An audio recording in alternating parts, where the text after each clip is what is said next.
అందరికీ నమస్కారం. రోజు రోజుకి టీడీపీ వర్సెస్ వైసీపీ అనే విధంగా ఫైట్ అయితే క్లాష్ వార్ జరుగుతుంది. ఆ క్లాష్ వార్ దీనికి ప్రధాన కారణం ఏంటంటే ఒక హెడ్లైన్ చెప్తాను వినండి. ఆ హెడ్లైన్ తర్వాత పూర్తి విశ్లేషణ అనేది వివరిస్తాను. రాజకీయ భిక్ష పెట్టింది రాంపురం రెడ్డి సోదరులని టీడీపీ అభ్యర్థికి అయితే సవాల్ విసిరారు. దీనికి ప్రధాన కారణం ఎక్కడ స్టార్ట్ అయిందంటే తారాపురం ఆంజనేయ స్వామి దగ్గర ఒక రాజకీయంలోన బాలనాగిరెడ్డి అనేది ఒక సవాల్ విసిరారు. కిక్ రావట్లేదు, ప్రస్తుతం ఉన్న టీడీపీ అభ్యర్థి వలన కిక్ రావట్లేదు, సరైన అభ్యర్థిని నాకు పోటీకి దించు అని తెలుగుదేశం పార్టీ అధినేతకు సవాల్ అయితే విసిరారు. దానికి కారణంగా వీళ్ళు కౌంటర్ ఇచ్చారు. ఎవరు? టీడీపీ పార్టీకి చెందిన అభ్యర్థి, ఎమ్మెల్యే అభ్యర్థి కౌంటర్ ఇచ్చారు. ఏమని ఇచ్చారు?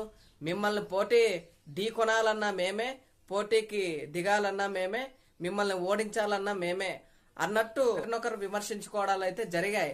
దీని ప్రధానంగా ఎలా చూసుకోవచ్చు అంటే దీనికి ముఖ్య కారణం కొన్ని పాయింట్లు. ఈ రోజు పెద్ద కడుపురకు సంబంధించిన వైసీపీ నాయకులు కొంతమంది కొన్ని ప్రశ్నలు అనేది వాళ్ళకు వేశారన్నమాట.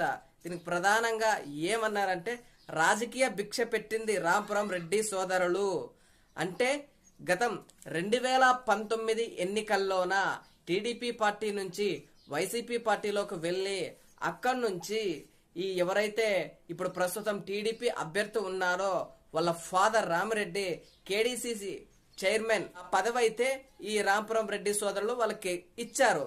వాళ్ళ తరపున ఇప్పించారు. ఇప్పించిన తర్వాత అదే పదవిలో ఉంటూ కొంతకాలంగా అదే పదవిలోనే కొనసాగారు. కొంతకాలంగా అదే పార్టీలోనే వాళ్ళు కూడా కొనసాగుతూ అదే పార్టీ కోసమే ఉన్నారు. కానీ ఉన్నట్టుండి ఏమైపోయిందంటే వైసీపీ పార్టీలో నుంచి టీడీపీ పార్టీలోకి వచ్చి అక్కడ నుంచి వైసీపీ పార్టీని విమర్శించడం స్టార్ట్ చేశారనమాట. టీడీపీ పార్టీలోకి వచ్చిన తర్వాత విమర్శించిన తర్వాత వ్యక్తిగత దూషణలు అనేది ఎక్కువైపోయాయి.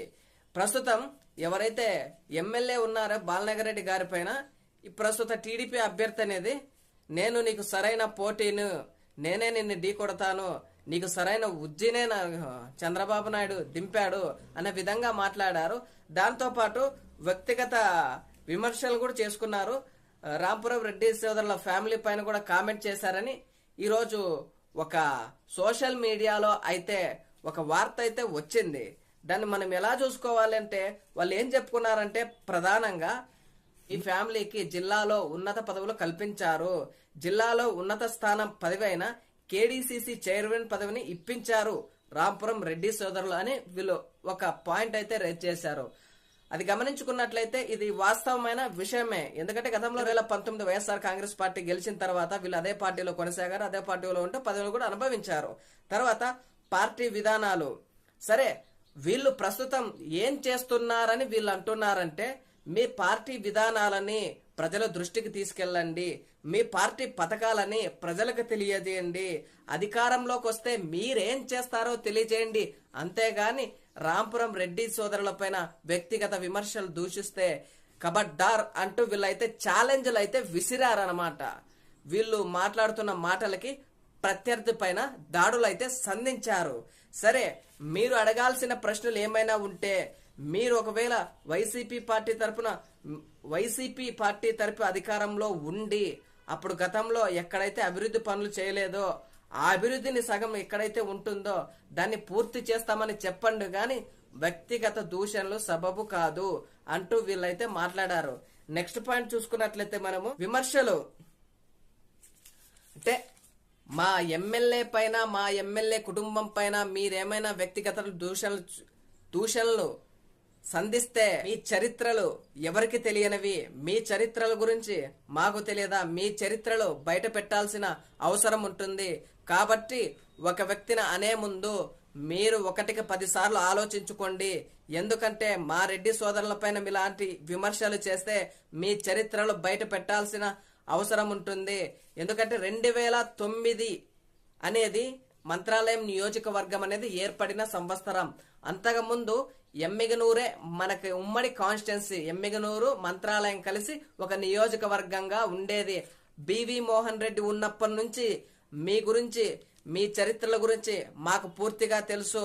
కాబట్టి మీరు మాట్లాడే ముందు ఒక్కసారి ఆలోచించండి. మా రెడ్డి సోదరులు గాని, మా నాయకులను గాని, మా కార్యకర్తలను గాని ఏమని అన్నారంటే కబడ్డార్ అంటున్నారు. మీరేమైనా దూషించాలనుకుంటే, మీరేమైనా చెప్పాలనుకుంటే, నియోజకవర్గంలోన వైఎస్ఆర్ కాంగ్రెస్ పార్టీ ఉన్నప్పుడు ఎలాంటి అభివృద్ధి కార్యక్రమాలు జరిగాయో ప్రజలను అడగండి, ప్రతి చెల్లెని అడగండి, ప్రతి అక్కని అడగండి, అభివృద్ధి గురించి చెప్తారు. అంతేగాని వ్యక్తిగత దూషణలు సరికాదు అంటూ వీళ్ళు రేజ్ చేశారు. ఇంకొక పాయింట్ చూసుకున్నట్లయితే, కిక్కు లేదు, సరైన సమవుజ్జి లేదని కిక్కు లేదన్నారు. అంటే ఎమ్మెల్యే బాలనాగిరెడ్డి గారు తారాపురం వెళ్ళినప్పుడు సరైన సమవుజ్జి లేదు కాబట్టి కిక్కు రావట్లేదు, సరైన సమవుజ్జిని మీరు పార్టీ అధిష్టానం ఇక్కడ మంత్రాలయం నియోజకవర్గంలో దించండి, అప్పుడే రసవత్తరంగా ఉంటుంది ఈ సార్వత్రిక ఎన్నికలు అనేవి అంటూ సవాల్ విసిరారు. దానికి గాను నిజమే కదా అంటున్నారు ఎవరు, వైఎస్ఆర్ కాంగ్రెస్ పార్టీ నాయకులు. నిజమే, 3 సార్లు మంత్రాలయం నియోజకవర్గం నుంచి ఎమ్మెల్యేగా గెలిచిన వ్యక్తి, పూర్తిగా ప్రజాదరణ కలిగిన వ్యక్తి, పూర్తి ప్రజా మద్దతు కలిగిన వ్యక్తి వై బాలనాగిరెడ్డి గారు. అలాంటి వ్యక్తిని ఢీకొనాలంటే సమవుజ్జి కావాలి, ఇది నిజమే అని వైఎస్ఆర్ కాంగ్రెస్ పార్టీ నాయకులు అంటున్నారు. నెక్స్ట్ విషయానికి వస్తే, మనం గతంలో ఏ విధంగా పైకి వచ్చారో ఎమ్మిగనూరు ప్రజలు మరియు మంత్రాలయం ప్రజలందరికీ తెలుసు. వీళ్ళు ఎప్పుడైతే బాలనాగిరెడ్డి గారి కుటుంబ పైన చేసిన కామెంట్స్ ఉన్నాయో, అప్పుడు ఈ వైఎస్ఆర్ కాంగ్రెస్ పార్టీలో ఉన్న నాయకులు అనేది ప్రశ్నల వర్షం గుప్పిస్తున్నారు. మీ గురించి ఎవరికి తెలియదు. మిగనూరు నియోజకవర్గం ఉన్నప్పటి నుంచి, మంత్రాలయం నియోజకవర్గం ఏర్పడిన తర్వాత నుంచి మీరు ఎలా వచ్చారు, బివి మోహన్ రెడ్డిని పట్టుకుని ఎలా వచ్చారు, అలాగే మీ రాజకీయ చరిత్ర ఏంటి, మీరు రాజకీయంగా ఎలా ఎదిగారు, మీకు పూర్తిగా బాలనాగిరెడ్డి సోదరులే రాజకీయ భిక్ష పెట్టింది అని అంటున్నారు. గతంలో 2019 ఎన్నికలకు ముందు 2014లోన టీడీపీ నుంచి తిక్కారెడ్డితో జతకట్టారు. మళ్ళా 2014లో ఆ పార్టీలో ఉంటూ ఆ పార్టీనే విమర్శించి మళ్ళా 2019లోన వైఎస్ఆర్ కాంగ్రెస్ పార్టీలోకి వచ్చారు. ఇప్పుడు అదే పార్టీలోన 4.5 సంవత్సరాలు పార్టీలోన పదవులను అనుభవించి ఆ పార్టీలోనే ఉంటూ లాస్ట్ కి 3 నెలల కింద టీడీపీ పార్టీలోకి వచ్చి ఇప్పుడు వైసీపీ పార్టీ నాయకులను విమర్శిస్తుంటే దానికి గాను వాళ్ళు ప్రశ్నల వర్షాలు కురిపిస్తున్నారు. బాలనాగిరెడ్డి గారిని విమర్శించే ముందు జగన్మోహన్ రెడ్డి గారి సమక్షంలో వైసీపీ పార్టీలో చేరారు అని. అంటే గతంలో 2019 ఎన్నికల్లో ఎప్పుడైతే స్టార్ట్ అయ్యాయో అప్పుడు టీడీపీ పార్టీ నుంచి టీడీపీ పార్టీలోన సరిపడక 2019 సంవత్సరం వైఎస్ఆర్ కాంగ్రెస్ పార్టీలోకి రావడానికి ప్రధాన కారణం టీడీపీ పార్టీలోన అనేక కారణాలు, అనేక విభేదాలు ఉండడం వల్ల 2019లోన వైసీపీలోకి చేరారు. ఆ వైసీపీలోన నువ్వు చేరడానికి ప్రధాన కారణం ఎవరు? బాలనాగిరెడ్డి గారు. కాబట్టి బాలనాగిరెడ్డి గారి సమక్షంలోనే తీసుకెళ్లి వైఎస్ జగన్మోహన్ రెడ్డిని కల్పించి ఆ పార్టీలో చేర్పించారు. కాబట్టి మీరు ఒక మాట అనే ముందు మీ ఆత్మ విమర్శ చేసుకోండి. మీకు రాజకీయ భిక్ష పెట్టింది వై బాలనాగిరెడ్డి గారు. కాబట్టి మీరు విమర్శించే ముందు మిమ్మల్ని మీరు ఒక్కసారి ఆలోచించండి. మీరు విమర్శిస్తే మేము ఊరుకుంటామేం అనుకోకండి. మేము మీ చరిత్రలు తెలుసు, మీ చరిత్రలు మళ్ళా తిరగరాస్తాం, మీ చరిత్రలు బట్టా బయలు చేస్తాం అనే విధంగా అయితే మాట్లాడారు. ఇది ప్రధానంగా ఎక్కడ ఈ క్లాష్ వార్ స్టార్ట్ అయిందంటే, ఎమ్మెల్యే బాలనాగిరెడ్డి గారు తారాపురంలో ఎన్నికల ప్రచారంలో ఉన్నప్పుడు కిక్ లేదు, ఎన్నికల ప్రచారంలో సరైన సమవుజ్జిని దింపండి చంద్రబాబు కంటూ సవాల్ విసిరి, అప్పుడు వీళ్ళు ఆ సవాల్కు ప్రతి సవాల్గా ఒక ప్రచార సమయంలోన మేము మీకు సరైన సమవుజ్జీలమే, మేమే మీకు పోటీ, ఈ మంత్రాలయం నియోజకవర్గంలోన ఈసారి పోటీ మేమే మిమ్మల్ని ఓడిస్తాం అనే విధంగా మాట్లాడి తర్వాత వాళ్ళ ఫ్యామిలీ గురించి విమర్శించారని ప్రెస్ మీట్ ఏర్పాటు చేసి సోషల్ మీడియా వేదికగా ఈ ప్రశ్నలనే సంధించారు.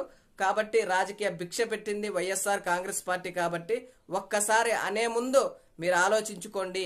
ఏమైనా మా ప్రభుత్వం అభివృద్ధి చేయకపోతే దాని గురించి ప్రశ్నించండి తప్ప వ్యక్తిగత దూషణలు వద్దు, వ్యక్తిగత విమర్శలు వద్దు.